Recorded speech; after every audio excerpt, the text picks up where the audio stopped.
It's time to bring the 49ers to the forefront. It's go time. This is the best team that they can put on the field this year. Welcome to 49ers Forecast. You guys are going to hear it. The latest from the locker room, the latest from the podium, the latest scuttle from the players. On your proud home of 49ers football. Touchdown! KNBR, the sports leader. Your faithful fix with your host Larry Krueger begins now. And we're off and rolling bright and early on a Saturday morning. Hope everybody's having a phenomenal Saturday. We are in November, and you can feel the nip in the air, the chill in the air. It's Northern California. Northern California in the late fall. We get hot weather in September and October, and then all of a sudden you get Halloween, and then all of a sudden it's just like somebody just flipped a switch, and it's suddenly headed towards cold weather and winter, and it felt like that this morning, getting out of the rack. But good morning to everybody. Welcome to 49ers Forecast. Larry Krueger with you on this Saturday. And if you've missed it and you said, well, God, man, I don't remember Krug being on KNBR. Yeah, I'm back. And I'm doing Niners Nightly Monday through Friday, 6 to 7. And we talk Niners every night from 6 to 7 o'clock, right after Tommy and Copeland finish their deal. We're sandwiched right there in between them and Sports Phone KNBR, whoever's doing the show on a particular night. Dieter, Carey, JD, whoever's happens to be in the house, Greg Silver. And then on Saturdays, we come to you for 49er Forecast. And normally it's the day before the game, and we preview what's going on in the game. This hour, we're actually going to take our first look ahead to Niners Buccaneers with a guy who's the best. I mean, this is the best interview you can get in Tampa. I think Ira Kaufman is he's basically the pool reporter for Tampa Bay. He knows more about the Buccaneers than anybody. Super knowledgeable guy. I've known him for years. He's been going on with Dog on Mad Dog Radio on Chris Russo's show for years. The great Ira Kaufman, who's a Hall of Fame voter. And we're going to talk a little Niners. We're going to talk a little bit about Roger Craig. I think Roger Craig belongs in the Hall of Fame. We'll get his thoughts on how close Roger is. But a couple things out of the chute before we get into the interview. One is Diana Rossini's got a full article out in The Athletic about the trade deadline, which is Tuesday at 1 p.m. Pacific.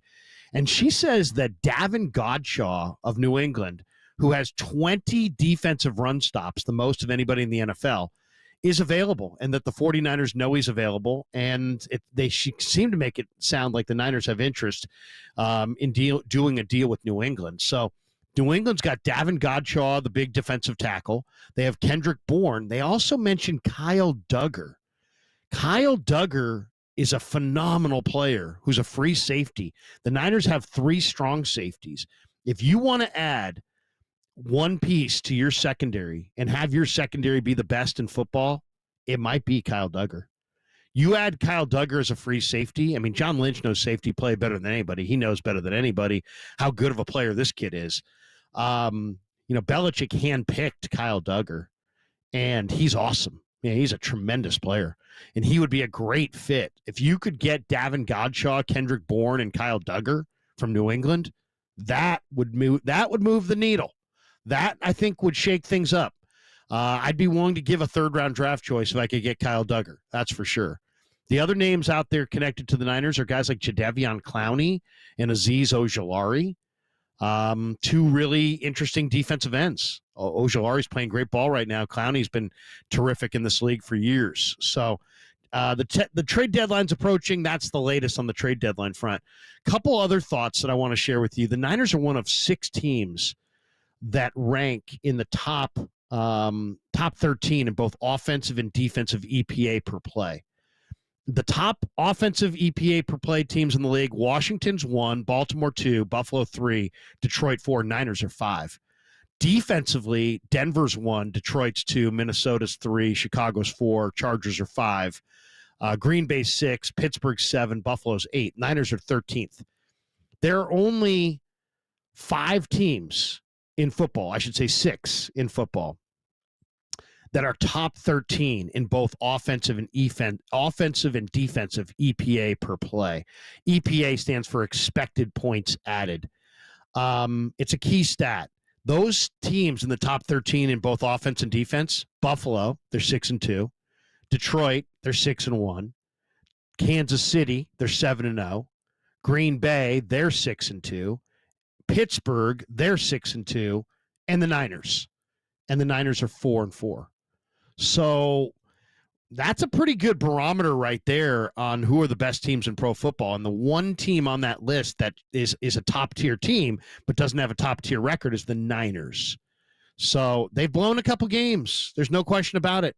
They need to be better. The other key number, I think, in the second half to remember, 49ers last year were number 1 in red zone touchdown percentage. They're 27th in red zone touchdown percentage on offense, and they're 23rd on defense. So they just got to get a whole lot better in the red zone, period. Now, there's reasons to believe that the Niners, there's reasons for optimism. Why? Because the Niners under Shanahan win 71% of their games after the bye. 43-18 in the Shanahan regime after the bye. 25-37 before the bye.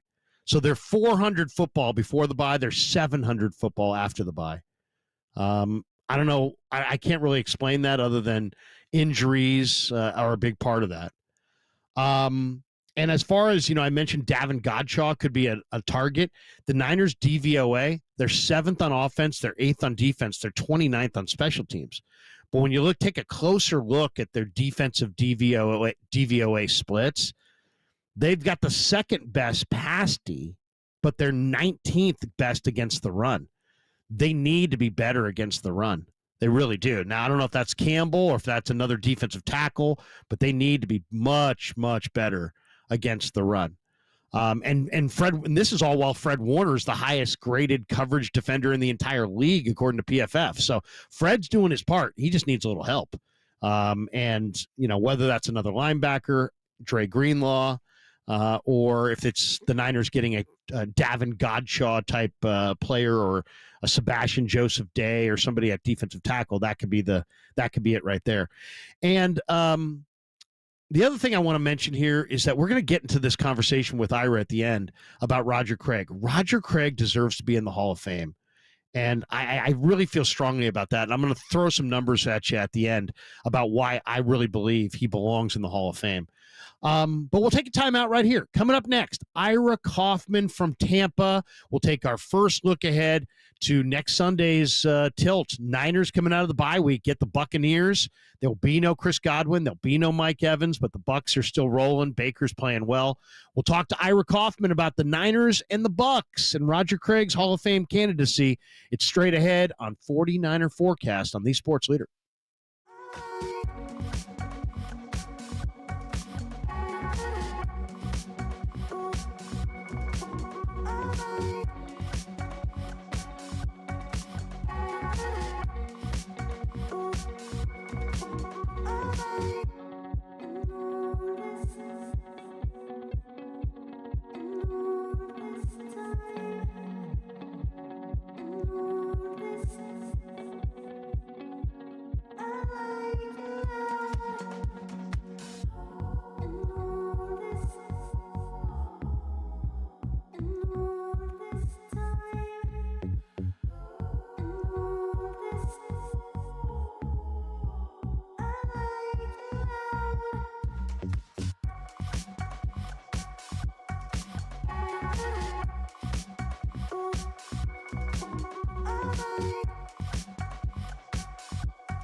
Faithful Larry Kruger's rocking the red and gold as 49ers forecast continues on KNBR, the sports leader. Sports leader. All right, welcome back to 49er Forecast as we look ahead to the Niners and the Tampa Bay Bucks with a guy who knows an awful lot about the Tampa Bay Bucks. He's a great follow on X, Ira Kaufman, at iKaufman76 on X. He's a Pro Football Hall of Fame representative for the Tampa Bay Buccaneers, or for the Tampa area. And he's a Bucks columnist, NFL columnist for JoeBucksFan.com. And if you're familiar with Mad Dog Radio, he's been going on with Dog for years. And it's really a pleasure to welcome him to KNBR, Ira Kaufman. Ira, thanks for a few minutes. Thanks for coming on. Hey, Larry, my pleasure. You know, I tend to root for the 49ers most weeks because, you know, they're run by John Lynch. And John Lynch is a guy that I've made 8 straight consecutive year presentations for to get a gold jacket. After about year 5, Larry, his wife was looking at me cross-eyed, like, is this ever going to happen? I told her, patience, his day will come. Boy, what a representative for the Hall, John Lynch. I can't think of a better one. Yeah. And then, you know, Larry, as soon as he got in, shows you what kind of guy John Lynch is. He never stopped talking about Rondé Barber. Rondé Barber's next. Rondé Barber's next. You got to get the 4th guy in off that defense. And a couple of years later, Rondé got in. So I've seen John over the years. And, you know, Larry, once you're in the Hall of Fame, nobody asks you what year you got in, whether it was the 1st year or the 5th year. You're a Hall of Famer. And John Lynch absolutely is a Hall of Fame football player. He's a Hall of Fame person. You know, Ira, we knew he was a great player, and we knew he was a great broadcaster, and we knew he was an incredibly, you know, talented guy. Went to Stanford, could have been a pro baseball player, had a Hall of Fame NFL career. But I just wasn't sure what he would be as a general manager when they first hired him, because he was largely a projection. It was unproven. But, man, what a job he has done. Yeah, it hasn't been perfect. The 49ers missed on some number 1 picks. Yeah. But on an annual basis, John Lynch has put together one of the NFL's deepest rosters, and the Niners' success is proof to it. He's really emerged as one of the better young GMs in the game. He's really bold, Larry, as an executive. He's not afraid. And, of course, you know, if he screws up in the draft, he's the first to admit it. He doesn't make any excuses. Herm Edwards used to tell me, Larry, that John Lynch, you know, he could run for president, and he might win of the United States. He's that kind of guy. I don't think there's any skeletons in Lynch's closet, as far as I know. Great family guy. So he's doing a heck of a job, and his connection with Kyle Shanahan, it's rather extraordinary. They think the same way on almost every issue. You know, Harbaugh had a ton of success here, and those teams, you know, they went to the Super Bowl, the Harbaugh Bowl in New Orleans. But you know what? They never really had a mature face of the franchise. Trent Baalke was a scout, but he wasn't really a general manager face of the franchise type. Jimmy was a phenomenal coach and still is. But as far as, you know, he was in a lot of ways the face, and he was kind of an odd face. And they had Kaepernick, and they had some guys who had some problems. You know, as far as Aldon Smith and Ray McDonald, they had some guys who had issues, but they had a hard time finding a true, likable face of the franchise. And I think John Lynch not only has become the general manager, in a lot of ways, he's given them a very credible face around the league, and that's an invaluable thing. He's really given this organization quite a bit. That's a great point about Harbaugh. Now, look, he's a good coach, and he's going to do well with the Chargers, but he's kind of an oddball, Larry. Yeah, I don't know any other way to put it. He's kind of an oddball, and Lynch isn't. I mean, he's right there in the middle, solid as a rock, a piece of Americana. John Lynch believes, in America's values, embodies them, I don't think any team's been ravaged more by injuries, Larry, in the last couple of years than the 49ers, and that's really a testament to roster building from Lynch and Shanahan. Well, let's talk a little bit about the Buccaneers, because the Buccaneers were cruising. They were looking like they were going to have this amazing run. The offense was starting to really cook. I mean, a couple weeks ago, they were looking really scary. Then they lose Chris Godwin, and he goes on IR, very serious injury. Mike Evans is dinged up. He's not 100%. I don't think he'll be there for the 49er game. We'll find out. But, I mean, what do you think, Ira? I mean, Baker Mayfield has salvaged his career in Tampa. I really think they've got a nice thing going. The GM there is also a pretty damn good GM. Bowles is a solid coach. But, man, they've taken hits, losing Evans and Godwin. Just a crusher to their passing game. What are how do the Bucs look to you before the injuries and now afterwards? Well, Larry, that 3-1 start, and they're shooting for a fourth division title in a row. And you can say what you want about the NFC South, but you can only play the games that are in front of you. And this year, Atlanta's off to a nice start. They've lost 3 out of 4 now, Larry. The Bucs have. And what has emerged during this tailspin is a lot of bad defense. I mean, really bad defense. In that span, Kirk Cousins twice threw 4 touchdown passes against the Bucs. Then you had the Ravens Monday night debacle when they had over 500 yards against the Bucs. They're giving up a ton of points. Bowles is a defensive coach, Larry. Now, look. Yeah.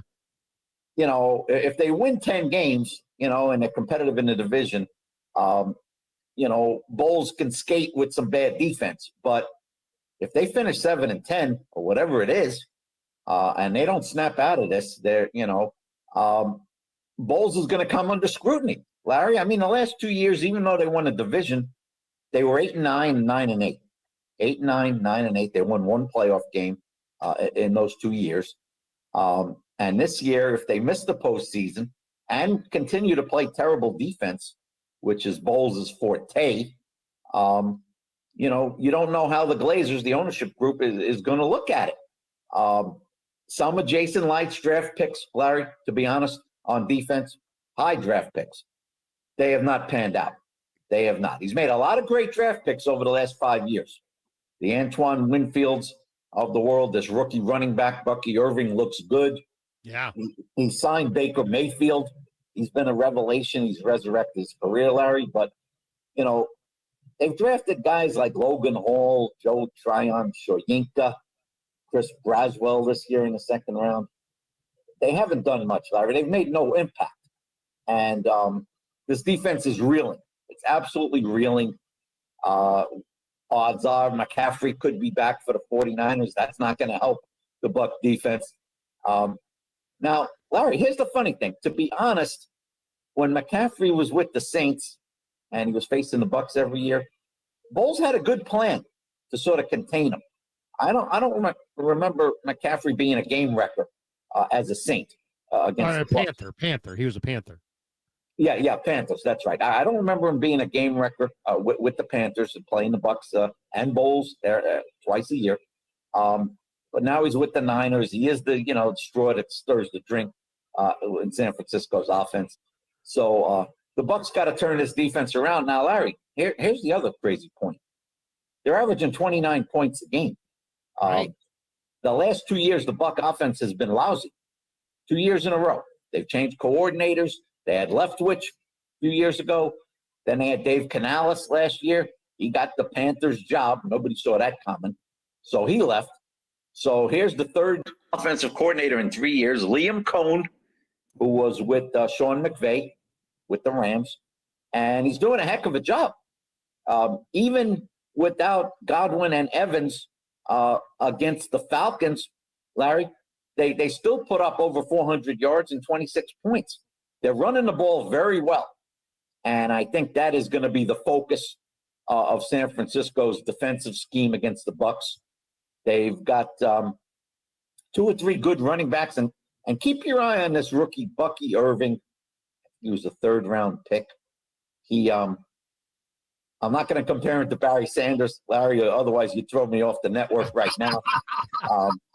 But he's very dynamic, and he makes the first guy miss. He makes sharp cuts.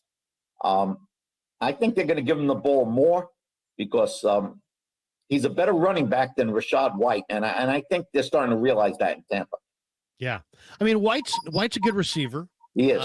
He can catch the ball in the backfield. Bucky was really good at Oregon. He's really good now. They also have Sean Tucker, and Tucker's not a bad back either. He's a pretty good running back. So they got some backs. They're calling it a three-headed monster, Larry. They're calling it a three-headed monster. That might be a little hyperbole at this point. Yeah. Well, but they're excited. But I will say this, as somebody who knows a little football personnel, I'm a little surprised at the regression of this defense. I mean, Levante David's ancient, but you know what? Levante David can still play. I mean, you got Antoine Winfield, you got Vita Vea. Yeah. I loved Kalijah Cansey at Pittsburgh. My goodness. Yeah. Logan Hall at Houston, I know he's kind of, is he inside, is he outside? That was kind of an odd I don't know what to do with him. That's right. Yaya Diaby has done some good things as a rusher in college at Louisville and so far with the Bucs. So, I mean, they've got some good individual defenders. And Bowles is thought to be, a very good coordinator with an array of dizzying exotic blitzes that he loves to send. What's the deal? Why are they struggling on defense so much? Well, you mentioned good players on every level, Larry, and you're not wrong. Now, Levante David had a really good year last year. They signed him again on a series of one-year deals. His play has fallen off. He's 34. His play has fallen off. His fellow inside linebacker, they got rid of Devin White. I got to ask you, I don't want to interrupt you, but what happened there? Devin White was one of my favorite players in all of college football at LSU. He ran in the sub-4.5s at 250 pounds. They won the Super Bowl. I felt like he was the best player on the field. It wasn't that long ago. He's not old, and he's just totally regressed, and now he's gone. What happened with Devin White there, Ira? Larry, you're right on point. We've asked the same question here in Tampa. He's not old. He's not hurt. What is going on with this guy? He was the 5th pick in that draft, Larry, 5th overall. Yeah. And nobody thought it was a bad pick. No, it's great. He was a critical component of the Super Bowl team. He hounded Patrick Mahomes relentlessly in that game. Played great the whole postseason that year. One year he had 9 sacks. Larry, inside linebackers don't get 9 sacks very often. Not very often. And then his play fell off a little bit a couple of years ago, and last year he wanted a contract extension, and they didn't give it to him. They wanted to see more, and he didn't like it, and he didn't respond well. He let it affect his play. Then he goes to Philadelphia, Larry, and he gets beaten out, right? By a journeyman. And now he's on his 3rd team at the age of 25, 26. He should be in his prime. He should be sacking quarterbacks. Instead, he's trying to resurrect his career. So, his replacement in Tampa, Larry, a guy named KJ Britt, pretty good against the run. Yeah. Absolutely lost in coverage, getting exploited week after week in coverage. Bowles doesn't. They had a guy named Servassier Dennis who they drafted who looked good in limited snaps this year. Now he's out for the season, shoulder injury. So Bowles doesn't seem to have a lot of options, Larry. The pass rush is lousy. Now, Cansey just came back about 2 or 3 weeks ago. He missed like the first 4 games. So he's just rounding into shape. It's the 2nd year in a row he's gotten hurt early in the year by calf injury. People are worried about Cansey in that regard. Vey is getting double teamed left and right. Diaby, who was pretty darn good as a rookie, Larry, the word's out on him. He's not a surprise anymore. They're paying him attention, so he's going to have to make some adjustments to his game. Larry, the thing that's driving Buck Nation, Buck fans crazy for the most part, when these guys are catching the ball, Larry, and they're catching a lot of them, there's no Buck around them for 5 yards. They are wide. In the words of Bruce Arians, they're wide ass open, Larry. They're wide ass open. Yeah. And, this is supposed to be a defensive team. It was. And now it's totally fallen apart, giving up 34 points a game during this 4-game slump. And we'll see if Bowles can figure it out. A lot of pressure on Todd Bowles right now. No question. No question. Ira Kaufman with us on the UMA guest line as we look ahead to Niners Bucks. Now, you mentioned Liam Cohn, who came over from the Rams. Man, the changes on offense. I mean, first, let's talk about that line, because I think this is kind of an underrated line. I've always loved Gadecki. I mean, he's just a brawler. I loved him in college, and I saw he's wearing that Guardian cap. He looks so funny with that thing on. And then you got Cody Mauch, who's at North Dakota State with the big gap in his tooth.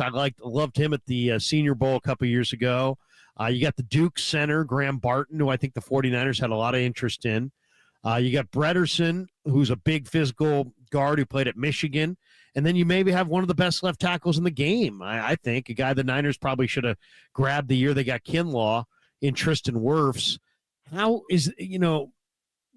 much is their resurgence offensively due to the play of this line? Because if you go right down the list there, that's a pretty solid line across the, left to right there. I'd take this line against a lot of the lines in the league. What do you think of the Bucs O-line so far, Ira? I think they get the bulk of the credit, Larry, for this defense. Last 2 years, they've averaged 18 points a game. This year, it's 29. I mean, that's a quantum leap. 2 new starters, as you mentioned, the rookie Barton, and Bredesen came over from the Giants as a free agent left guard. They're doing a great job, Larry. Mayfield threw 50 balls against the Falcons. Not only wasn't he sacked, I'm not sure he was hit. 50 pass attempts in that game, which I think is a mistake. I think Cohn screwed that up. I think he should have ran more because they were running it effectively, and it wasn't like they were 20 points behind the whole game. I don't think that's a winning formula for Mayfield, 50 passes. But he's playing very well.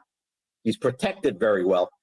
And, Larry, speaking about the offensive front, they took the bulk of the criticism for the past 2 years for a pedestrian offense, and that's being kind. The run game was terrible. They were last in the league 2 years in a row in rushing. That's hard to do. This year, Larry, they're averaging 5.1 yards a carry. That's a top 5 number. It's been remarkable. Now, Bucky Irving has helped. He always makes that first guy miss, no question. But Rachaad White's still the same guy, and he's still getting the ball quite a bit. The holes are considerably bigger, and the pass protection's been really good. So you talked about that unit. They've been healthy, which is critical, and they've been really good. That, I think, is the big difference in this offense. I'm looking at the Baker Mayfield game log. Since this Philly game at the end of September, 47 pass attempts, then 24 against the Falcons, but then 36 against the Saints, 45 against the Ravens, and 50 against the Falcons. Do they want to be this pass happy? Do they want to throw the ball as much as they are? I mean, that is, or are they getting kind of lured into it by games, by game situations? That's a ton of passing. It is, Larry, and it was really questionable in the Atlanta, the second game, because you're missing your 2 big targets for Mayfield. So why are you throwing 50 times when you're still in the game, late in the third quarter and the fourth quarter? Now, Larry, part of it is Mayfield's had a lot of success. Now, having said that, he's thrown 7 interceptions in the previous 3 games. That's a problem. And the defense is not nearly good enough to overcome these giveaways. That's another problem. But the guy's been prolific, Larry. The fans love him. Bowles loves him. He's sort of the face of the franchise here so quickly when it looked like his career, might be at a dead end a year and a half ago. So he's really embraced the community. He's very active. He's feisty and competitive. Larry, you know one thing about Mayfield. He ain't going to quit. No. And the one thing about him, Larry, that surprised me, because I didn't get to see him that much playing in Cleveland or with the Rams. Look, he's no Lamar Jackson, Larry. Let's get that out front. Right. However, he's not bad in terms of his mobility within the pocket. He's got a good pocket sense. He knows when guys are closing in on him. He's run for a bunch of first downs this year, some of them critical plays to keep the chains moving. I didn't know that about Mayfield. He's not totally immobile. He's never going to be confused with Josh Allen, but he can move a little bit, and I think the 49ers are going to find that out. You know, he's an interesting guy. I liked him at Oklahoma. He's got a way better arm than you think. He shows up for the W, right? He shows up for the win. He's not a stats guy, a me guy. The only thing I'll say is and this is just, I don't know, this would be my advice to him, is I feel like his ratio of commercials to touchdowns is not good. You know what I mean? He does a lot of commercials. And I don't know. I mean, did you need that money? I mean, I don't know. I mean, to me, it's like he did a lot of commercials before he had arrived. I just kind of wonder if that, undercut his leadership ability in some of his previous stops. But you know what? He's way talented. He's always been talented. He's a super gamer competitor. He shows up for the win. I love what he's doing in Tampa. I love that he's kind of refound himself. But what do you think, Ira? I mean, how is he the leader? Has he been able to assert leadership? It seemed like this guy came into the league, maybe had some maturity issues, did an awful lot of commercials, and now is starting to kind of I think he's starting to make the main thing the main thing. He's a much more mature player, Larry, than when he entered the league as the number 1 overall pick. I think he won the Heisman, right, Larry? I think he did. And, funny enough, all these years later, and now he's got the contract. And I never worried about the contract, messing with his motivation. It hasn't. But he won over this team and this community very quickly, Larry. And speaking of touchdown interception ratio, which is not that good this year, you're right. It was quite good last year, his first year in Tampa. Larry, you got to remember, anybody could have picked up Mayfield. Anybody. March of 2023, free agency. Who wants him? Well, nobody wanted him, Larry. Let's be honest. Nobody wanted him. And now, with Brady gone, there was a gaping hole. They got Kyle Trask. The guy's thrown like 10 passes in 3 years. Nobody knows anything about him. The only people that like him are, people in Tampa that follow the Gators. And they love him because he was a Gator. Right. But he's absolutely unproven. So they didn't have much behind, and now Brady's gone. And Larry, to be honest, Brady wasn't particularly good in 2022. He did not have a good season. No. He was distracted. Remember that year he missed 10 days in training camp? I mean, who does that? Well, not only that, Ira, I kind of felt like his on-field relationship with Mike Evans and the trust that those two guys had just deteriorated. Evans was shooting Brady some ridiculous looks. Brady was throwing him out, hanging him out to dry. He was taking some big hits. Evans was looking at him kind of cross-eyed. I mean, you're there, and I trust you. You know what's going on with this team. I saw Evans hugged Brady earlier this year when Brady was there on the sideline, but I get the vibe when they played together that, I don't know, it seemed like their relationship went a little south. Am I reading that wrong? It was a little frosty. There's no question about it. Larry, it became apparent, pretty early in that 22 season. And by the way, the Bucs went 8-9 with Tom Brady, and Tom Brady's not used to having a losing record. And he didn't want to get hit, Larry. He'd throw the ball away in 2 seconds rather than let the play develop and go through his progressions. He did hang Evans out to dry on several occasions. He didn't look like he was into it, Larry. He wasn't. He was too distracted, and that's not Brady. For 20 years, Brady was laser focused, and I don't know if it was the divorce, Larry. I don't know what was going on with his business interests. A lot of stuff going on.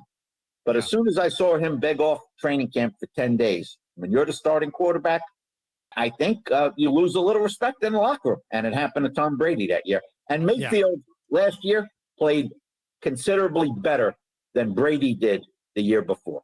No doubt. Mayfield and good for Mayfield. He found himself. Hey, one more on the Bucks. I like what I see out of Cade Otton, and I was a big fan of Payne Durham at Purdue coming out of the draft. How are those tight ends looking? I know Otton just had a couple of touchdowns a couple weeks ago. You know, how much do they utilize the tight end in this offense? Payne Durham, very little. He has yet to make his mark on this team. He's supposed to be a big red zone target. Right. We haven't seen it, Larry. Now, as far as 88 Otton, he's coming on strong, Larry. He was also very good the week before against the Ravens when he took some hellacious hits. You know how physical the Ravens are on defense. And he held on to the ball. I've been watching him closely, Larry. He's making sharp cuts. He's really developed as a route runner. His blocking downfield has improved significantly. He's become one of the better tight ends in the league. Last year, we just thought, he was serviceable. He's going to average his 9 yards a catch. He's going to catch 40 balls. Right now, Larry, he's Mayfield's go-to guy, downfield. He's doing a great job. I don't know what he'll do against the Niner defense, but as far as if I'm playing pass defense for the Niners, I think I'm focusing on Cade Otton at this point. No question. Last one for you, Ira, and we really appreciate your time. You mentioned that you made the case for John Lynch for the Hall of Fame. For the 49ers, the guy who makes that case is Matt Maiocco. Yeah.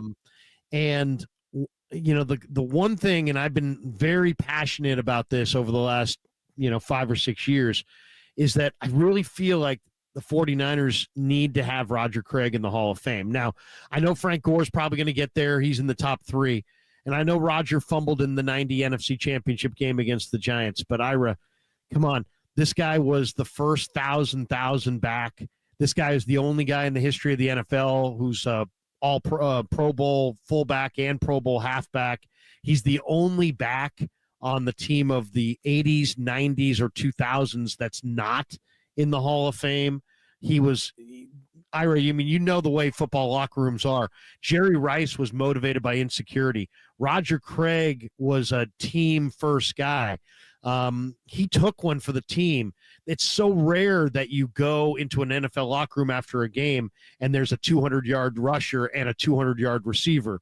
And Jerry got a lot of the balls that should have gone to Roger, and he got them because he needed to get them where Roger was kind of more comfortable just getting the win.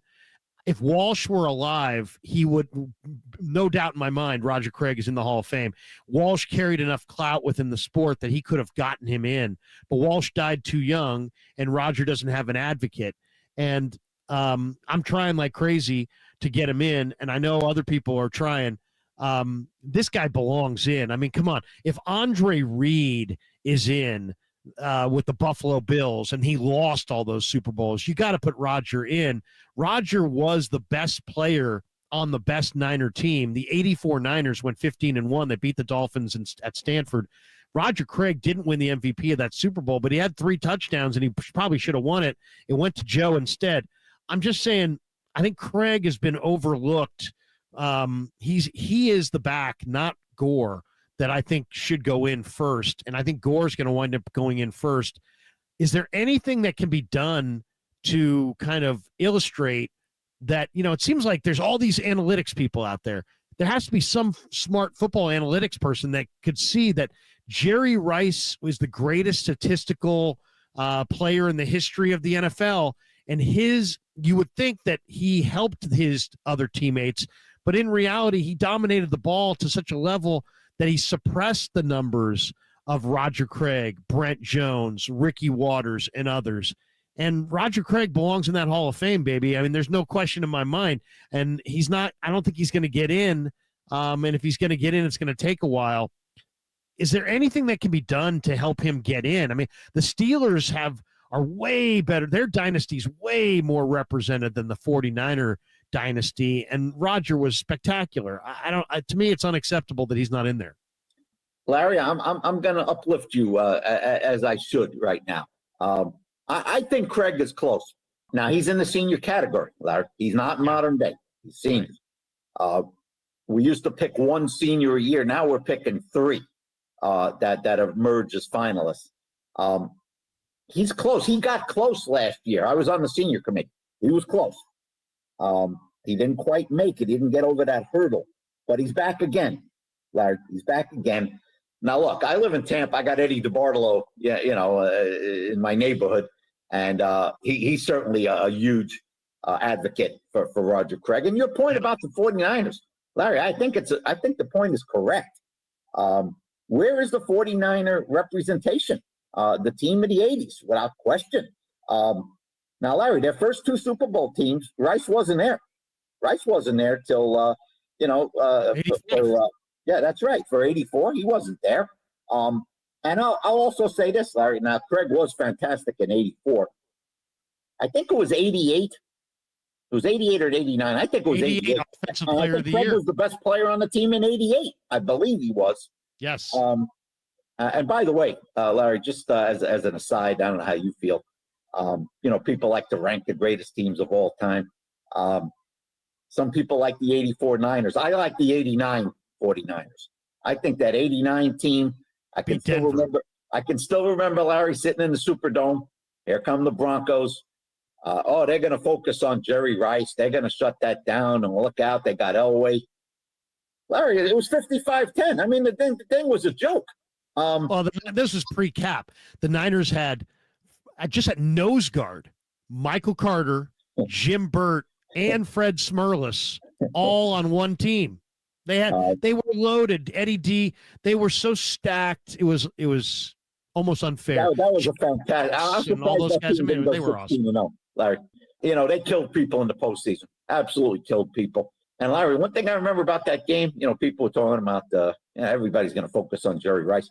Larry, 5 minutes into the game, Jerry Rice ran a slant pattern, and there was nobody within 20 yards of him. I mean, it was the easiest throw, Joe Montana ever made in his life. So Roger Craig is a very credible Hall of Fame candidate. And by the way, some people like Ricky Waters.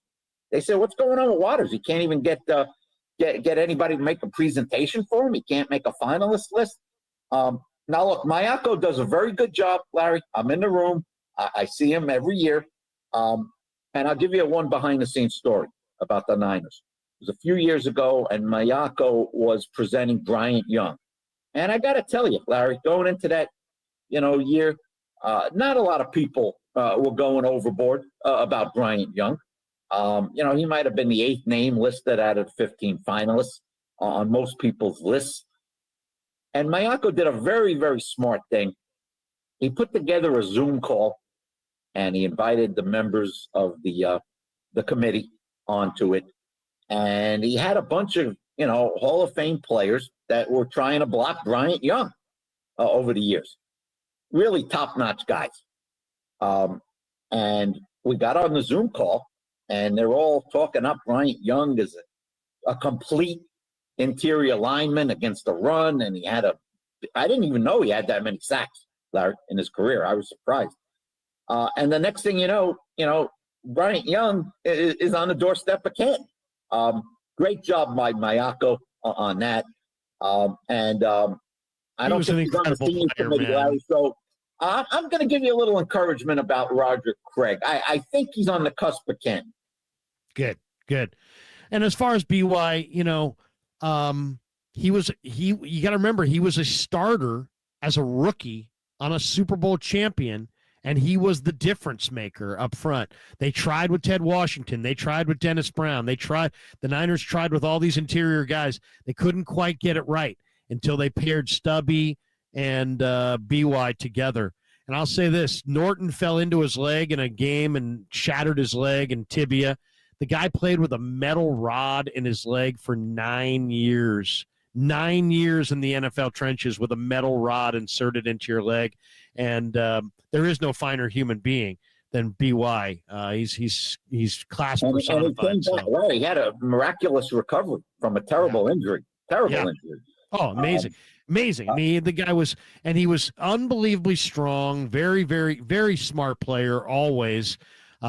Just a pillar. I mean, they don't win the Super Bowl in '94 and get over the top against the Cowboys without Bryant Young. I mean, him and William Floyd were 2 first-round rookies that year. They were both spectacular. Nobody, Larry, nobody talks about any of the Niners offensive linemen in the 80s. No, nobody. I mean, Jesse Sapolu, Randy Cross. You know, Randy Cross. I mean, I think Great he's player. legitimate. Yeah, Keith Von Horst, John Ayers. I mean, they had a bunch of guys. You know, the McKittrick. You know, I think McKittrick should be in the Hall of Fame. I mean, Bob McKittrick was one of the greatest offensive line coaches in the history of football. The one thing that, you know, if you go look at the greatest teams that we've ever seen, you can almost always, without exception, there's always an elite offensive line coach sitting there. Alex Gibbs in Denver, Dante Zarnecchia in New England, Munchak, McKittrick, Hudson Hawk. You go right on down the list, right? I mean, seriously, almost all the great teams of our lifetime. I can't remember who the Dolphins guy was. In the early 70s, the Dolphins. I can't remember, but they had Kuchenberg, Langer, and Little. That was a hell of an offensive line. Oh, amazing. Stevenson at center for years, and the Dolphins had some amazing talent. Ira, me and you could wrap football for hours, man. I love listening to you with Dog. Keep up the great work. We appreciate you giving us a thumbnail sketch on the Bucks. And we wish you nothing but success and good health going forward. Hope you have a great rest of your year, and hopefully we'll get a chance to talk to you again. I enjoyed it, Larry. And if you talk to any Niner defensive coaches, tell them keep an eye on that Bucky Irving. This kid's dynamic. Let's see what happens. You better rap against Bucky, or it's going to be a long day at the office. Ira, great stuff, man. Have a great day. Take care.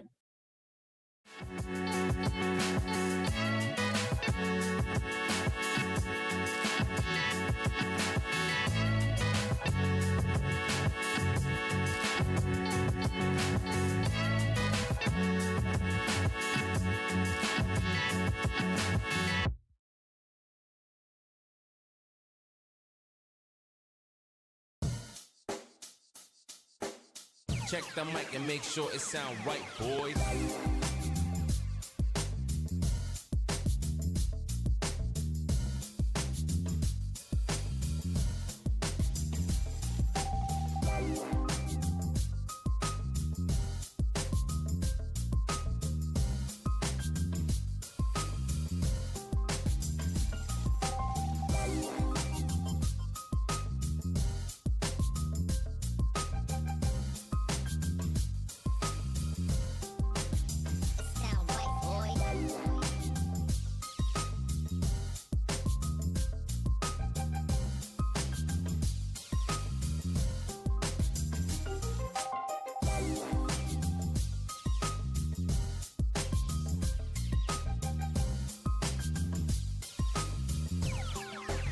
It sound right, boys.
It sound right, boys.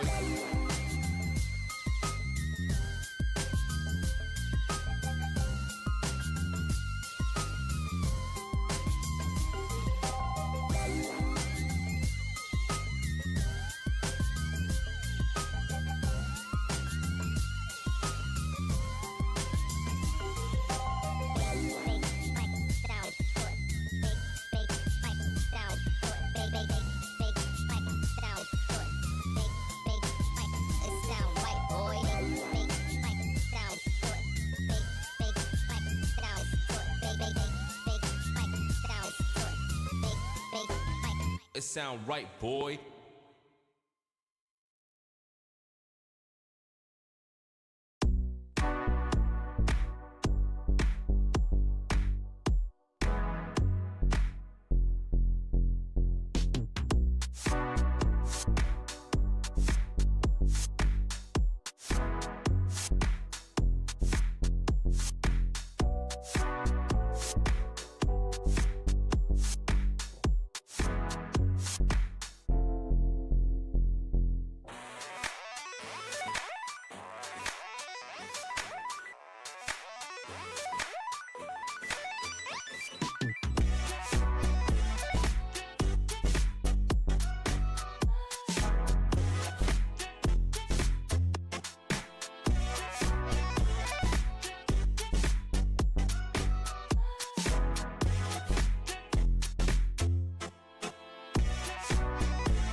Faithful Larry Kruger's rocking the red and gold as 49ers forecast continues on KNBR, the sports leader. Sports leader. All right, we're coming down the home stretch on 49er forecast, and it was good to catch up with Ira Kaufman, an old friend of mine. And how many times did you catch? How many times he said my first name in that interview? I would say it was over/under was 48 and a half, and I think he went slightly under. I think I counted 47 mentions of Larry in that interview. Ira, he is a piece of work, and he is fantastic. And I hope you got some good Buccaneer information there. Niners Bucks go on Sunday. All right, coming up top of the hour here is Just Dubs with JD and Greg Silver, and Dubs go tonight in Houston against the Rockets. 5:00 tip. Warriors 4.5 point dogs tonight. Golden State off to a hot start, 4-1, 2-0 on the road. So we'll see if they can beat the Rockets in Houston. Just a couple last thoughts on Roger Craig. We were talking about Roger Craig there at the end, going for the Hall of Fame, and I am passionate about this. I've done some events with Roger, and I really feel like he is the overlooked member of the dynasty. He revolutionized the running back position. I mean, it's just as simple as that. And when you make the kind of impact that he made on pro football, you should be in the Hall of Fame. He's the first player in NFL history to both rush and receive for more than 1,000 yards in the same season. First player in history to score 3 touchdowns in a Super Bowl in Super Bowl 19. Just one of the best all-around backs to ever play the game. The guy ran incredibly hard. He's known for that kind of that high knee action. And he was physical. Nobody wanted any part of Roger Craig on the second or third level. He'd just run right over you. Career stats, he ran for 8,189 rush yards, caught 566 balls for 4,911 yards, 73 total touchdowns, 56 rushing, 17 receiving. The only running back in the pool of 12 seniors candidates that's under consideration. There's 3 spots for finalists for the Hall of Fame class of 2024, and he's the only running back in the pool of 12 seniors candidates. So hopefully he gets in. He was a game-changing back, and Walsh, was an innovative offensive coach, and he utilized Roger. Nobody threw to the running back then, and Walsh started doing it. Running backs were generally not deployed as weapons in the pass game, but then Roger Craig came along. And he just kind of broadened how teams viewed the entire running back position. He led the Niners in receptions in 4 of his 8 seasons with the Niners, including the Super Bowl winning seasons in 84 and 88. As I said, he went 1,000 before Marshall Faulk did it, before Christian McCaffrey did it. And by the way, those are the only guys who've done it since. How about that? 1,000. It's not like everybody's doing it now left and right. No. Roger Craig is not in, but Andre Reed is in. Make that make sense. I don't get that at all. Roger Craig was a significantly better player, in my opinion. All right, that is going to do it for us. Thanks to Ira. Thanks to Raph. JD and Greg Silver are going to have you for the next hour. Tomorrow, heck, you know what? I'm going to take the day off. In fact, I'll be at Pig and a Pickle in Corte Madera from noon to 6. So if you're out there in Marin County, stop by, say hello, and have a beer, have some barbecue. watch some football. I'll be there. Kev will be there. It should be a lot of fun. We'll do a little meet and greet for the Krug Show YouTube channel. And then back Monday night for more Niners Nightly at 6 p.m. as we kind of hammer home on Niners Bucks coming out of the bye week. And Monday's a huge day because Monday's probably the day that Christian McCaffrey returns to practice with the 49ers. So how exciting will that be if Christian McCaffrey could come back and be the Christian McCaffrey of a year ago for the 49ers? It could be the difference between a championship or, going to a Super Bowl and not. So a lot riding on the Niners' health situation in the second half of the year. All right, that does it for us. Have a great rest of your Saturday. And thanks for listening to 49er Forecast on the Sports Leader.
Dub Nation. Big fat dub. Whenever we can, wherever we can, we're talking hoops. Can you just email me the rest of this story? This is Just Dubs with John Dickinson. Dickinson's an underrated talent, 100%. On KNBR 104.5 and 6.8. Streaming live at KNBR.com and on the KNBR app. Kuminga. Waters is in. Drops the sledgehammer. Lindy Waters. With him in, Golden State plus 16. With him out, -8. So the Golden State Warriors will go to 3-1, and the Pelicans will drop to 2-2. Draymond down the lane, and Kuminga will finish it off. It's only right to finish it that way. With Ira Kuminga. Come fly with me. Well, we've decided we're going to have a 13-man rotation, 12 to 13. All right, welcome in. Just Dubs here on a Saturday morning, beginning a full day of Dubs coverage here on KNBR, the sports leader. It's John Dickinson with you for the next hour. Joined by Greg Silver as well in our San Francisco studios. 808 KNBR, the number, 415-808-5627. That's the Golden State Lumber and Building Materials text line. It is the number to give us a call or shoot us a text here. We are also live, as always, on YouTube and Twitch and the KNBR Twitter stream. Appreciate everybody for jumping in and joining the conversation. And the Warriors beginning a 5-game road trip tonight in Houston. And that means we've got that full day that I mentioned of Dubs coverage here on the Sports Leader. Look for Dubs OT tonight right here on the Sports Leader, right around 7:15, 7:30 at the Final Horn as the Warriors take on the Houston Rockets. We'll get you laid out as far as the injury report and everything for this road trip that we'll see the Warriors go from Houston to Washington, D.C., then Boston, Cleveland, and Oklahoma City before coming back home to take on Klay Thompson and the Dallas Mavericks 10 days from tonight on November the 12th. A lot to get into and what has been a really busy and successful week for the Golden State Warriors, all things considered. But wanted to bring in Greg Silver here off the top. What's going on, Greg? Good to be with you, my man. What's going on, JD? I'm excited for this road trip coming up. We're about to find out a lot about this team, about the depth, about how sustainable playing without Steph Curry is going to be. They will get Andrew Wiggins back, which is a good sign. And we learned DeAnthony Melton's going to miss the next 3 through Boston, at least, reevaluated on Thursday. So this is what is good about having the depth when the injury cycle's coming a little bit earlier in the season and your stars are a little bit older than typical stars in the NBA are. I'm excited for it. Well, and you mentioned some of the good news, the fact that Andrew Wiggins is probable and likely to play for the Warriors against the Rockets tonight. You also mentioned some of the bad news on DeAnthony Melton as he was reevaluated along with Stephen Curry. More good news on the Steph Curry front coming up here.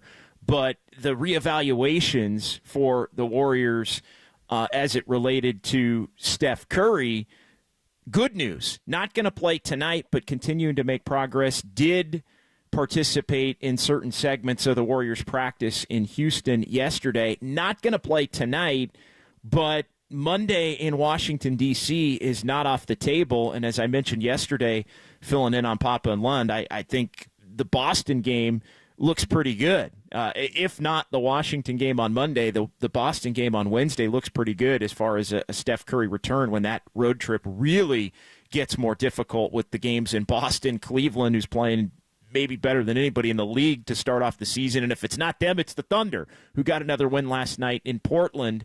And so the Warriors really are going to be tested in the back 3 games of this 5-game trip.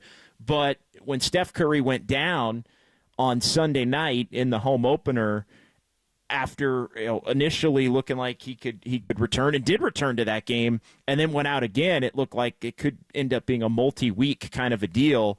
Feels like the multi-week thing is clear-cut off the table. Hell, he might miss just about a week all told if he's able to come back in D.C. So good news on the Steph Curry front in that the Warriors may not have to play more than another game, maybe 2 without him, and they've already banked a couple of wins without him thanks to their depth, which is a pretty big story as far as the 2 games against the Pelicans. We'll get into that here coming up between now and noon. The reevaluation on DeAnthony Melton, as Greg had mentioned, out for the last 2 games, and he is continuing to progress, not going to play in Houston, reevaluated, though, again in 1 week. So that means he will not play in Houston, he will not play in Washington, he will not play in Boston, and I'll say he probably won't play in Cleveland either, with that news coming out in the 4 o'clock hour as the Warriors practiced in Houston. So probably out for the entirety of this trip, and the Warriors definitely going to be careful with DeAnthony Melton as it relates to that strained back, because it was a back issue that kept him out for a major chunk of his 2023-24 season before he joined the Warriors over the summer. So some good news, some bad news, but Andrew Wiggins to play tonight and Stephen Curry on the table for him to play Monday in Washington, D.C., I think is some really good news here right off the top. as it relates to the Warriors. Let's get into a little bit about just this week before we get into some of the rumors. And I think with the good start that the Warriors have been able to get off to, are going to come rumors as to whether or not they would have the ability to go back to Mike Dunleavy and what he said in his season opening press conference, that they're comfortable and like the roster that they built, but also impatient in terms of maybe looking to want to do something bigger. And, of course, it was well chronicled what the Warriors tried to do in the offseason in getting Paul George and Lauri Markkanen. Could they be back in on Jimmy Butler? Something to monitor, according to a couple of pretty highly trustable writers and reporters in NBA circles. And Jonathan Kuminga. All eyes always are going to be on Jonathan Kuminga. He is a lightning rod, whether he plays well, whether he plays poorly, whether he's in the starting lineup, whether he's coming off the bench. And some reporting on Jonathan Kuminga as the Warriors did put him on the bench with Stephen Curry and Andrew Wiggins out in the games against the Pelicans. And Kuminga, to his credit, played his best 2 games of the season in coming off the bench. But as we've discussed a lot here in the lead-up to the season, the one player that I think the Warriors are still trying to figure out exactly how he fits with the rest of the other 12, 13 players on this roster and the way that this team built, the one guy that I still think is the most of a work in progress among the entire group, as much as in many folks' eyes he was ready to be and probably in Kuminga's own eyes, he was ready to be the number 2 scorer and star next to Steph Curry among incumbent options. The Warriors, I still think, are finding it to be a more difficult and day-to-day fit as to trying to get the most out of Kuminga for Kuminga's sake and trying to get the most out of Kuminga as it helps this team win games. They were able to do that in the 2 games against the Pelicans. But impressive wins for the Warriors, Greg. And we talked about it going into the games against the Pelicans on our podcast that we did after the Clippers game. Anytime Steph Curry goes down, my mind immediately would go to, can this team even win a game against anybody without him? We've seen the varying degrees of struggle for the Warriors without Steph Curry throughout the years, but so far so good with this team. I know the Pelicans had some guys out. They rested some guys in the second game of the back-to-back over at Chase Center, but the Warriors got some big-time contributions from the back end of the roster and really their depth as a whole to win both of those games and to flip a 20-point deficit into an 18-point win with significant efforts from Lindy Waters III and Buddy Hield and Jonathan Kuminga and Brandon Pajemski and others. Really all told, major team effort in the 2 wins, which without Steph Curry and Andrew Wiggins in both games, I think makes it impressive. Look, when you lose to the San Antonio Spurs, when they don't have Victor Wembanyama and Devin Vassell last year, and you don't have Steph Curry, then you earn the right to have that concern from your perspective, JD, of can they win against any NBA team on any given night? Right, and so they've shown that they can. I do think the Rockets and the early part of the season, I think the Rockets are playing better basketball to this point than the Pelicans are. Pelicans are 3-3, but they lost the 2 games to the Warriors. They lost another game to Portland. Rockets are going to come in at 3-2. They've won a couple of games in a row. I think the Rockets are playing better basketball than the Pelicans, so I think this game for the Warriors against Houston is a bigger test on the road. I know the Warriors have dominated the Rockets, still have not lost to the Rockets, fun fact, since pre-COVID. You got to go back to February in the weeks before everything shut down in 2020 for the last time that the Warriors got beat by the Rockets. So they've had a little bit of ownage, although a lot of that ownage last year was the fact that Klay Thompson was pretty dominant against the Rockets. So they're not going to have Klay Thompson, obviously not going to have Steph Curry, but do get Andrew Wiggins back. How will Steve Kerr manipulate the lineup that he has used over the last couple of games against the Pelicans? And just what a revelation Buddy Hield has been. I know every time we talk about Buddy Hield, we have to offer the caveat that, hey, throughout the course of his career, the guy that he's been in 4 of these first 5 games for the Warriors has not been the guy that he's been 80% of the time in his NBA career.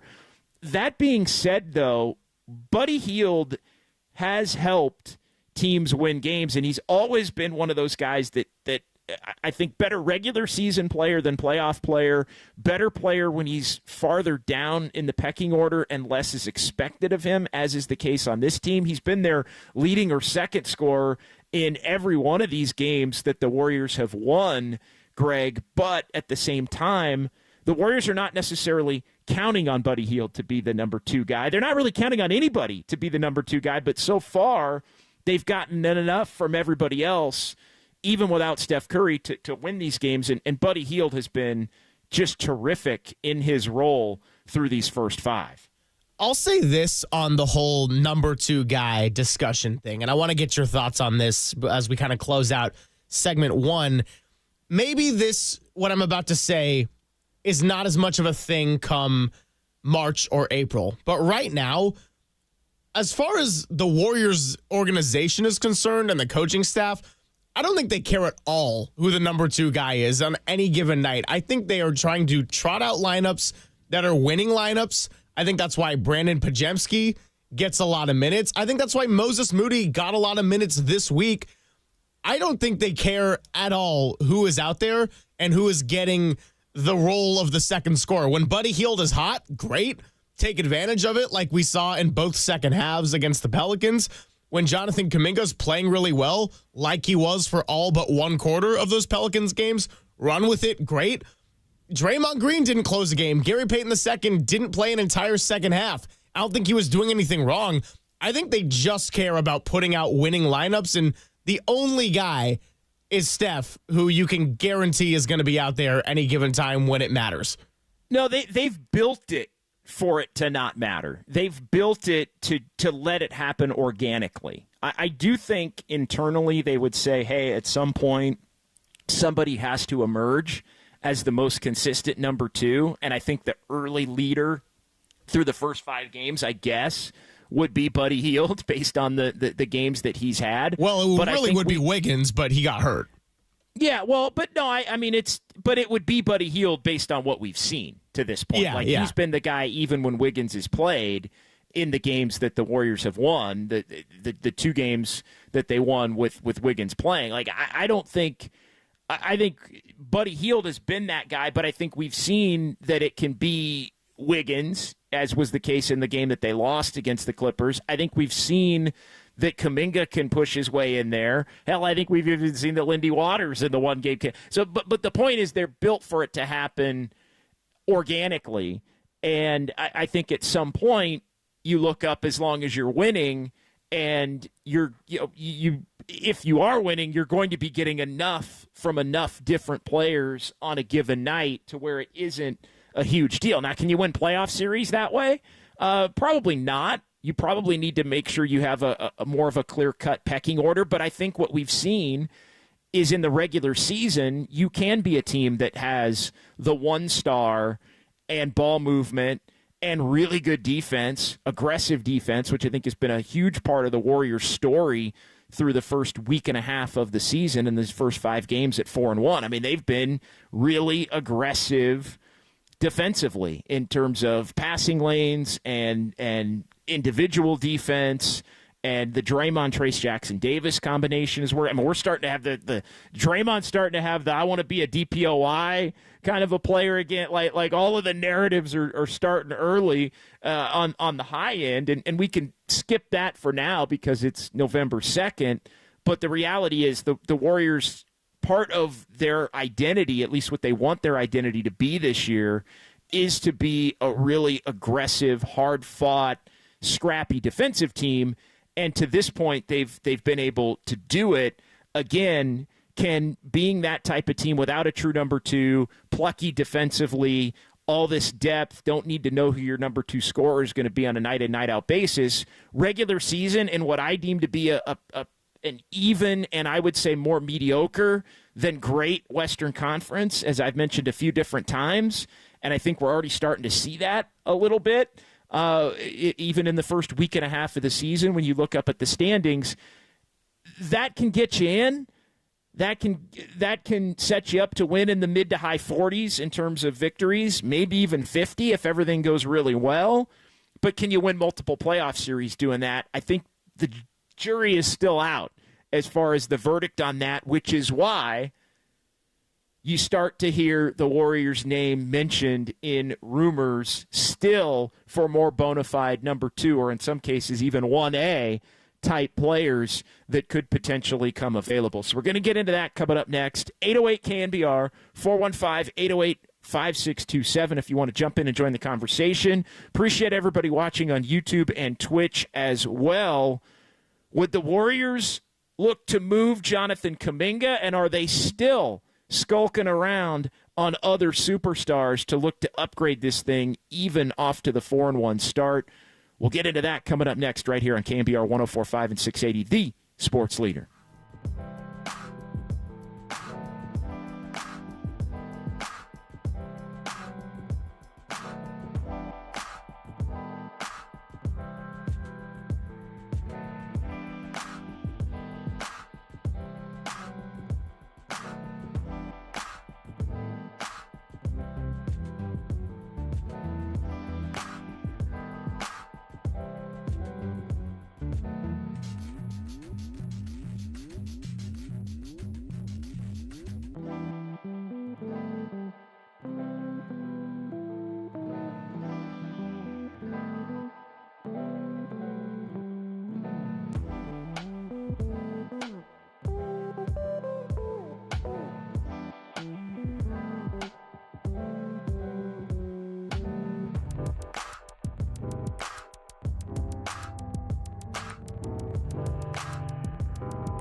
Back with more Blue and Gold. Just Dubs with John Dickinson. Now continues on the Sports Leader. Streaming live at KNBR.com and on the KNBR app. It was announced by Sham that Kuminga was benched. Which was a complete overreaction, by the way. It was 100% blown out of proportion, which is why you see JK enter the game with his foot on the gas pedal. The lineup change was actually because Steph wasn't out there. And so with Steph not being out there, you need to add more shooting in different spots. As opposed to JK being in, we added Moses, we added Buddy. That is not a knock on JK. If anything, it's probably a knock on me. He approached it with the right mindset. He came off playing hard. Yeah. The media tried to blow it up, as they always do, but that's what the lineup change was about. And ultimately, it was a great call by Steve, because not only did we find shooting, we find spacing, but it actually sparked JK, and he had his best 2 games of the year so far. Yeah, I agree and disagree with Draymond Green. We welcome you back. It's Just Dubs with JD, John Dickinson, here on KNBR, the sports leader. 808 KNBR, 415-808-5627. If you want to jump in and join the Warriors conversation here on a Saturday morning. Warriors and Rockets tonight. Dubs OT after the ball game. That's a 5 o'clock tip. We're going to be live immediately at the Final Horn, right about 7:15 to 7:30. Whenever that game goes final from Houston, we are going to be on with Dubs OT, as we are after each and every Warriors game here on the Sports Leader. I agree with Draymond in the sense that it wasn't anything against Kuminga specifically that Steve Kerr did decide to bring him off the bench against the Pelicans on Tuesday and then Wednesday. I was a little bit surprised that Steve did it, but it made sense. You knew Brandon Podziemski with Curry out was going to run the point, and then you knew that you probably needed some shooting out there in addition to Podziemski to offset the fact that you didn't have Steph Curry. So that's all logical and on point. I would have thought, and I think what we're seeing is the increasing belief in the Draymond Green, Trace Jackson Davis front line with Draymond's defensive improvement, I think, with TJD at the beginning of the game playing next to him, and just Trace Jackson Davis's impact overall. So what it led to, the fact that Steve Kerr wanted to keep those two on the front line together, was, well, if you want to get more shooting, you have to take Jonathan Kuminga out. So I agree with everything. I don't think it was a big deal per se. I disagree with Draymond, though, Greg, in that the media blew it out of proportion, because my statement to that would be, well, who leaked it to Shams? And who leaked it with the tone of all capital letters benched? Well, that was Jonathan Kuminga's camp. So let's be honest. And I agree with you. Jonathan Kuminga came out hot, and he handled it the right way, although he didn't play really well the first 7 minutes he was on the court in the first game against the Pelicans. He played great the last 21 minutes. So I would quibble with Draymond a little bit on that. But Steve Kerr didn't leak it to Shams as benched and so I don't think it was the media making it a big deal. I think it was Jonathan Kuminga's camp making it a big deal, because I do think it's a big deal to Jonathan Kuminga's camp, because Jonathan Kuminga came into the season thinking that he was going to be the number 2 next to Steph Curry that wants to get close to, if not a max contract in the offseason, and wants to be a face of the franchise. And when your top 2 scoring options are out in Steph Curry and Andrew Wiggins, Greg, Jonathan Kuminga's thinking, this is my time to cook. This is my time to be the face on the marquee on the side of Chase Center and be the number 1 player on this Warriors roster. And to Steve Kerr's credit, he did what was best for the team. To Jonathan Kuminga's credit, he played really well after those first 7 minutes of the first game in both games. But Draymond, I love you, but I disagree with you, man. I don't think this was the media concocting something. I think this is the fact that that's something that is meaningful to Jonathan Kuminga, and I think that's why it was framed the way that it was, because he wasn't really happy about it, and others have hinted at and or reported that he wasn't happy about it, even if he conducted himself like a professional and played well overall. His best 2 games, I would agree with that, in the 2 wins against the Pelicans. I think that's all really well said, because we know that being a starter is important to Jonathan Kuminga, not because we think that based on his demeanor or anything. It came out as during training camp when starting spots were up for grabs and Kuminga wanted to get a max contract, and he said he's getting a starting spot was important. So, yeah, the whole scarlet letter thing was really interesting, with the benched in all caps and a graphic as if he'd been starting for 10 years. Like when Klay Thompson came off the bench last year, that was a big deal. He hadn't come off the bench since his rookie year, and as long as he was healthy, he was starting. So it was a little interesting, but I'm very much with you in the sense of, yeah, you know, the media sometimes takes advantage of storylines that they know are going to get some traction, but that wasn't going to be a storyline period if it didn't get leaked out there in the first place before starting lineups were even announced. And so it's kind of you could see both sides of it here. And it's like, you know, I give credit to Kuminga, like you said, for the way he played. I don't think he got pouty, but clearly he was bothered enough in some form before the game to have somebody in his camp put it out there. I don't know if that means Jonathan Kuminga himself was super petty about it, but somebody in the Kuminga camp did not take it well, and that's why the scarlet letter graphic was out there when it was. Well, and let's be honest. I mean, that you leak that if you're Kuminga's camp because you're setting up the narrative for the night to where the Warriors don't have Steph Curry and Andrew Wiggins. Kuminga's coming off the bench. You blow it up before the game and make a big deal about it, because if the game does not go well, if Kuminga does not play well and the Warriors don't play well, and I was thinking about this during the game. We talked about it on Dubs OT. The Warriors are down 20. Kuminga's not playing well the first 7 minutes that he's on the court. He was a part of the group that helped flip the game in the second quarter, along with Lindy Waters and others. But you set that up if you're Kuminga's camp before the game, because if things don't play well, then you can blame Steve Kerr. Then you can go to the, well, Kuminga was upset and he feels he can help the team if he's starting, and Kerr blundered because the team got beat shorthanded, and the guy who clear cut should be the number 2 scorer, number 1 scorer without Steph and Wiggins, number 1 featured guy without those players on the court, was relegated to bench duty and put in a position to fail. And the Warriors did fail on that night.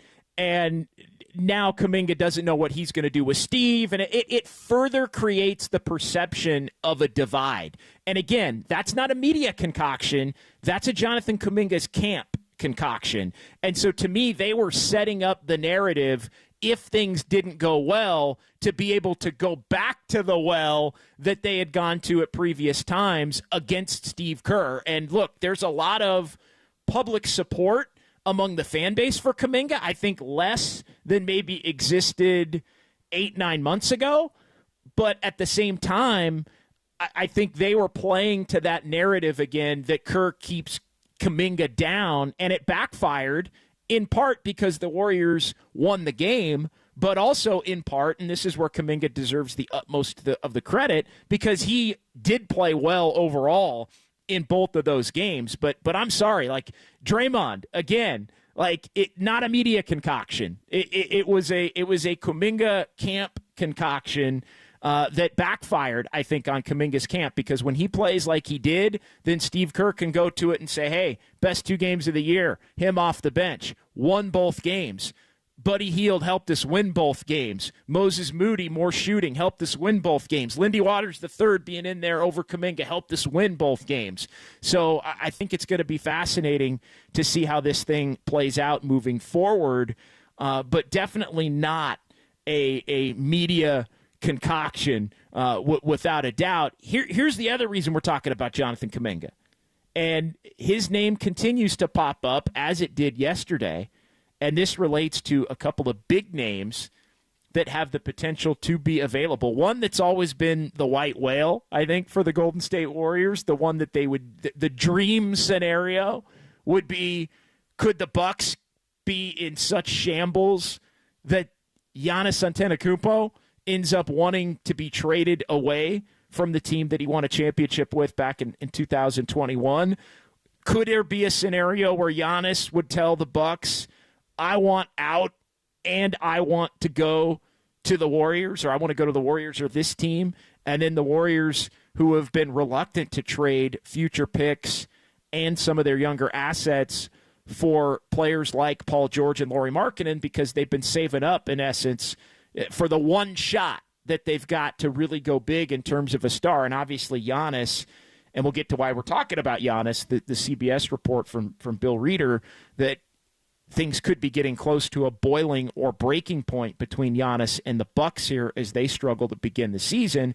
But relating it back to Kuminga specifically, Greg, his name popped up in an Athletic article. Sam Amick, John Hollinger, our buddy Anthony Slater as well contributing to part of this, as they named 6 players that you should keep an eye on as it relates to the NBA trade market, and could teams be looking to make a move.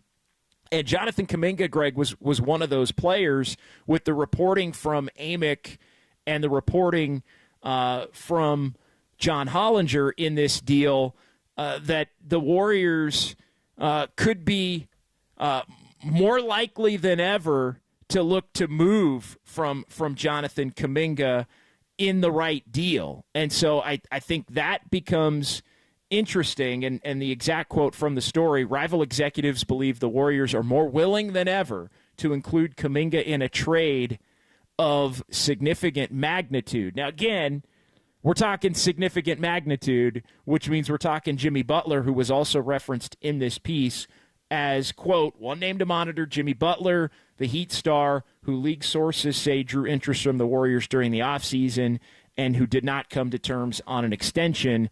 He'll be an unrestricted free agent this coming summer. Trying to parse through all of that. Is Kuminga truly happy? Does Kuminga truly fit? Because as I've said, I don't think the Warriors built this team this season around the necessity that Jonathan Kuminga is the number 2. I think the first 5 games, a couple of them played without Steph and without Andrew Wiggins, have proven that point already, that the Warriors are like, yeah, JK, we love you, but you may become the number 2, but it's going to happen organically and not because we're featuring you.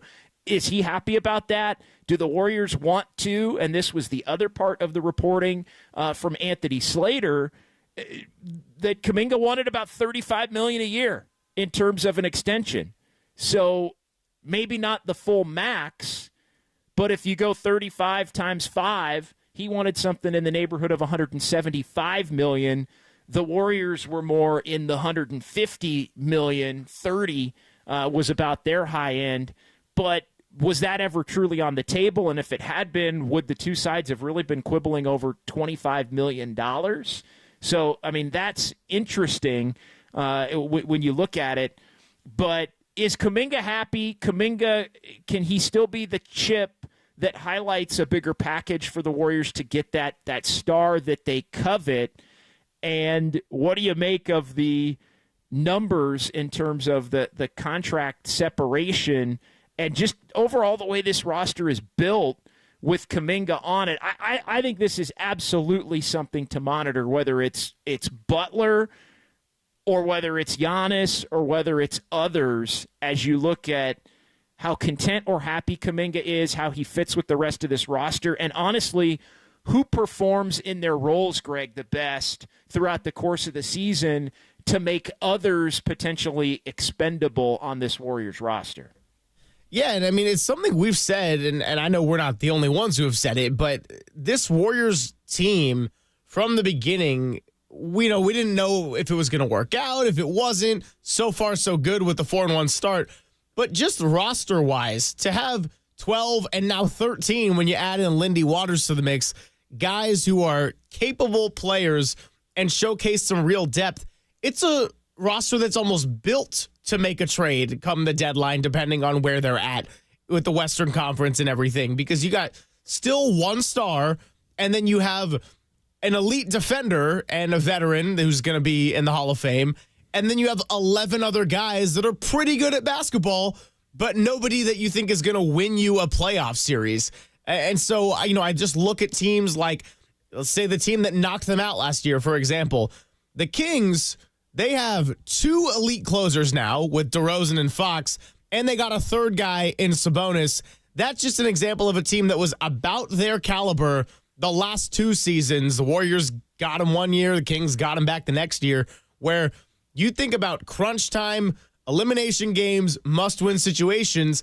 The Kings have a lot more star power on the floor than the Warriors do, for as incredible as Steph is. I just don't know if you want a 37-year-old to be putting the team on his back for an entire series and possibly a second one if they can get there.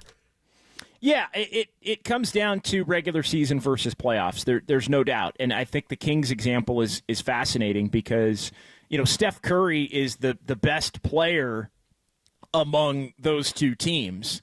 But of course, the Kings would have the number 2, 3, 4, and maybe even 5. If right. You want to include, and then the Warriors might have everybody after that when you look at the depth of the two teams. But yeah, there is a significant gap, and I think other teams, even as you look at the Western Conference standings, Oklahoma City has got a number of guys, but they've got Shea. And they've got Chet Holmgren, and they've got Williams, and they've got a bunch of guys. So I think when you look at it, Dallas has got Luka and Kyrie, and then they've got Klay Thompson. The Nuggets, when they're healthy, have Jokic and Murray. I know Murray's out right now.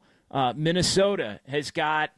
Minnesota's an interesting one. I mean, they've got Anthony Edwards and so that they may find now without Karl Anthony Towns, even though they played without Towns a lot last year, they could be in that conversation. So there are a lot of I think the top of the top. The Kings have 3 guys. Maybe they don't have guys that are at the level of any of those that we mentioned. Booker and KD are still there for the Suns.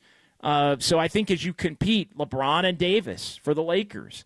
So as you look to compete and contend with those teams, once you get into playoff series, I think it is important as you start to look at, well, how good can this Warriors team be? I think it's one thing in the regular season. I think it's an entirely different thing in the playoffs. I feel like this Warriors team, as they're currently constituted, are probably capped at winning a round, but having that physically zap them to the point where they probably can't beat the OKCs or the Lakers or the Suns or the Mavs or maybe even Minnesota in a full-blown playoff series once you start to get in that battle of attrition, which is trying to win 4 rounds. A Warriors versus Mavs playoff series would do some numbers now that you just put that thought into my head. Oh, my gosh. Oh, it would. No, there's no question it would, and with the Klay Thompson component to that and everything. But we are a long ways away as far as that goes. But the Jonathan Kuminga thing, and we'll get into Giannis coming back on the other side as we wrap up the conversation here for the day. And what would you give up for Giannis Antetokounmpo? And is it even realistic to think that he could be in play? I know this is the one of a few names that I think the Warriors have sort of been saving up for and reluctant to trade some of their young players and future picks for ordinary stars because they're in some ways hoping and praying they can get somebody in the Giannis category. The way the Bucks are playing at this point of the season, I think, might give the Warriors a little bit of hope that they aren't there yet. But could the two worlds collide where the Warriors are playing well enough with the team that they have and the Bucks in shambles enough to where Giannis would ask out and kind of force the hand? Could those two ultimately meet on some kind of a deal in that particular instance? All right, we'll get into that coming up. 808 KNBR 415-808-5627. We'll dive into the YouTube chat as well, but we'll get some thoughts on Giannis. Could he ultimately be available, and what would you give up if you're the Warriors? We'll tell you next, right here on KNBR 104.5 and 680, the sports leader.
JD Just Dubs with John Dickinson keeps ballin'. Streaming live at twitch.tv/the sports leader. I think we're just really good at covering for each other. I think, as crazy as it sounds, Jerry's dumbed it down to the point where everybody understands kind of the principle of what we're trying to do, and everything is super regulated, where he tries to eliminate as much gray area as possible. Everything's kind of black and white, and we'll make adjustments accordingly. But I think that really helped us, especially through training camp, just kind of understanding what we're trying to get to. And like I said, he's kind of dumbed out the gray area part of things and made it super black and white, so everybody's on the same page. All right, Brandon Pajemski following the Warriors' wins against the Pelicans. Some good defense there. We talked about the defense top of the show. It's Just Dubs with JD, John Dickinson here on KNBR on a Saturday, each and every Saturday. 1 hour edition right now, just from 11 to noon, following Larry Krueger's 49ers forecast, and then we'll be taking this show to 2 hours whenever the 49ers are done. Hopefully, Niner fans are hoping, and a lot of Warrior fans who are also Niner fans hoping that is the middle of February when we kick this show up to 2 hours. And also want to let everybody know, Dubs OT tonight. Warriors begin the 5-game roadie in Houston, and we will have Dubs OT for you right here on the Sports Leader following the Warriors and the Rockets. Look for us on YouTube and Twitch and live on KNBR, the app, all of that stuff right around 7:15 to 7:30. All right, let's get to the phones here as we continue to talk Warriors here on a Saturday with Christian in Fairfield on the Sports Leader. Hey, Christian, thanks for jumping in and joining the conversation this morning. Hey, how you doing? I'm doing well. What's on your mind? I think the Warriors are better right now than they were when they beat the Celtics in 21. The problem with the Warriors the last 2 years is they can trap Steph all the way to half court, and the offense is in disarray. They couldn't do that because Jordan Poole and Wiggins was on his A game. I think Wiggins looks like Wiggins again. He dealt with, the dad issues and all that. And Buddy Hield is a better version of Jordan Poole. He's more mature. The knock on Buddy Hield is defense. That's effort. So he's in a better situation, winning organization. The effort's there. So I think we're better than that. But now, with that being said, if Giannis is available, go get Giannis. I'd get rid of Kuminga. Dale Davis's son, I always forget his name. He got 3 names. The center. Yeah, the Trace. Trace Jackson Davis. Yep. And Kuminga and a pick. They probably would want some picks. And I'd get Giannis because then that's 1A. And no one can beat that team right now with Giannis and Steph. That's like KD and Steph. That's ridiculous. Well, you make the case to go all in for it, Christian, which is the fact that it does give you, I think, this year and next year the potential, again, if you could get it done, to win the title in one of those years, without question. And so I think that's where it's still, I think, in the pipe dream category because Giannis is not reportedly asked out, but the Bucks are off to a really bad start. They're 1-4 to begin the year. After winning their first game, they've lost 4 in a row. And thanks for the call, Christian. I'll answer. I was jotting down a bunch of the different things you said, and we'll get back to the Giannis part. But the Bucks are in shambles. They're giving up 120 a game, and I mean they've got one of the worst differentials in the Eastern Conference and in the NBA. I mean, it's a bottom 5 differential. Again, we're 5 games in, but already questions about Lillard and Giannis, which were already there, questions about Doc Rivers, questions about just whether or not he's the right guy to fix it. So could that eventually lead to a point where Giannis wants out? And Bill Reeder of CBS Sports wrote about that earlier this week, and he used the term, Greg, teams are circling as the Bucks are already 1-4 with a difficult schedule over the course of the next couple of weeks. Teams are circling and hopeful, per a Western Conference executive.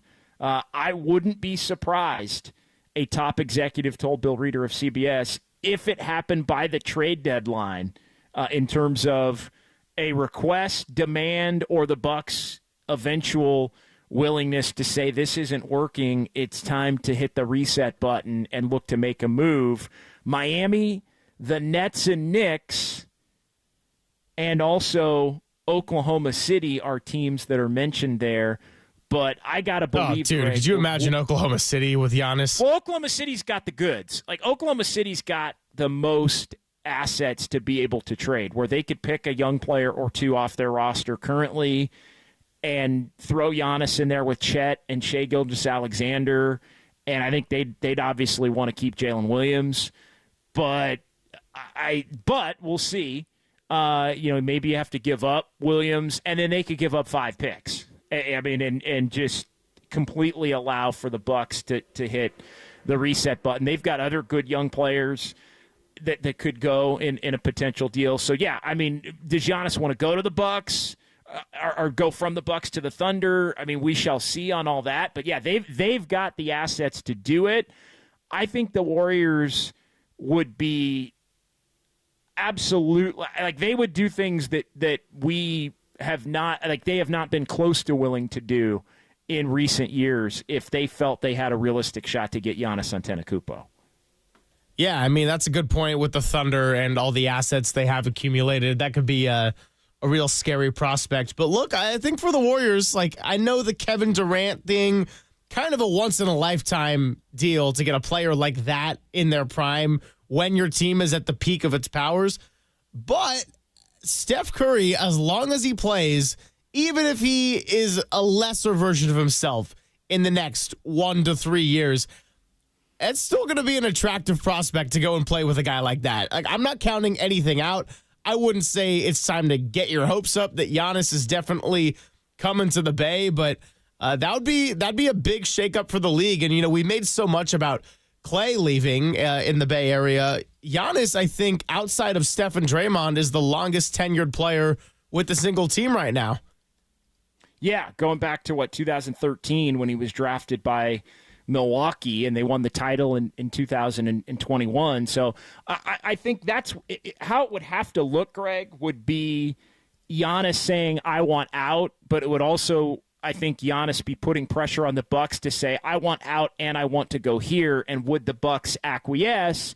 And would the Warriors put themselves in that position where they're trying to leverage a team hard to give up as little as possible because they think they have Giannis in the back pocket? I could almost see a Damian Lillard type situation where Lillard wanted out. He wanted to go to a certain place, Miami, and Miami either didn't have the assets or weren't willing to part with the assets necessary to get the deal done. And so the Trailblazers were like, dude, we can't just trade you to Miami because you want to go to Miami, and we're not going to take less from them if we can get a better deal elsewhere. And ultimately they got the deal they did with Milwaukee and ended up moving Drew Holiday on to Boston and all of that stuff that ended up going down. But I think the one thing the Warriors would need to not do in a situation where Giannis does become available is this thing that they've done a couple of other times with the Klay Thompson, where they read the market right. Lauri Markkanen, they read the market right, and then they find themselves where they're lowballing because they're trying to win the trade as opposed to just getting the job done. Like Wiggins would have to be in the deal for finances. Kuminga would have to be in the deal. You may have to consider Podziemski, Looney or Payton, Moses Moody, depending upon when the deal is done. He just signed an extension, so that limits his ability to be traded some. But it might be that and 3 first-round picks post-Curry, 28, 29, 30. A swap would have to be involved there because you can't trade your pick in consecutive years. So something to continue to monitor in a big way. I wanted to hit on quickly, I know we're in the final minute, a couple of things Christian mentioned. I don't think this team is as good as the team that won the title in 22, but I do think this team projects to be better than the 2 teams the Warriors have had in the 2 years since. I like the Buddy comparison to Poole. We've had too many Buddy comparisons to Klay. I kind of like the Buddy comparison to Poole. And I think you look at this team and the depth and the way they're constructed, I like them in comparison to the teams that they've had the last 2 years. All right, that's going to do it for us, but we're just getting started. Warriors taking on the Rockets in Houston, and we got Dubs OT for you, 7:15, 7:30. Join me, join Greg Silver. We got you covered. We'll talk to you next week on Just Dubs. It's KNBR 104.5 and 680, the